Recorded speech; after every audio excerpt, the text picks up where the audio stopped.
پہاڑی زبان میں اپڈیٹ سنیے۔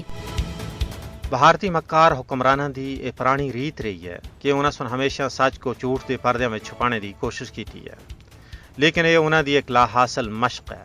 حق اور سچ کو کسی بھی صورت میں چھپایا نہیں جا سکتا۔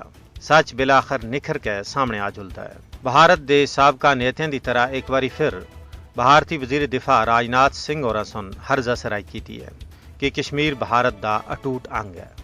حالانکہ ایک ناقابل تردید حقیقت ہے کہ کشمیر اتنے بھارت سن جبری قبضہ کیا ہے۔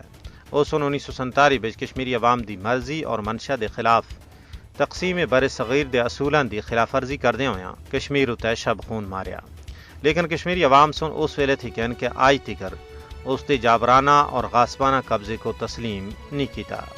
کشمیر اتنے اقوام متحدہ کی پاس شدہ قرارداداں گواہ ہیں کہ یہ ایک متنازع علاقہ ہے جس کو بھارت بندوق کی نوک تے اپنے قبضے وچ رکھنا چاہتا ہے۔ کشمیر اتنے ہندوستانی قبضہ جدید دور کی استعماریت کا بدترین مظہر ہے۔ مودی کا 5 اگست 2019 کا غیر قانونی غیر آئینی فیصلہ اس حقیقت کو کسی بھی صورت بھی تبدیل نہیں کر رکھتا کہ کشمیر ایک متنازع علاقہ ہے۔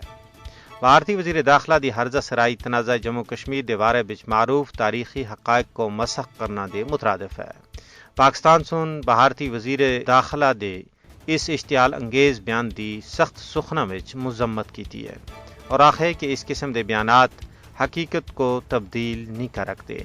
بی جے پی دے ہواری کشمیریوں دی جائز پاک اور مقامی منصفانہ جد و جہد کو غلط رنگت دینے دی کوششوں وچ مصروف ہے۔ فسطائی مودی حکومت تاریخ کے بدترین مظالم کرنے کے باوجود کشمیری غیور آزادی پسند عوام دے جذبہ حریت کو ٹھنڈا کرنا وچ ناکام ہو چکی ہے۔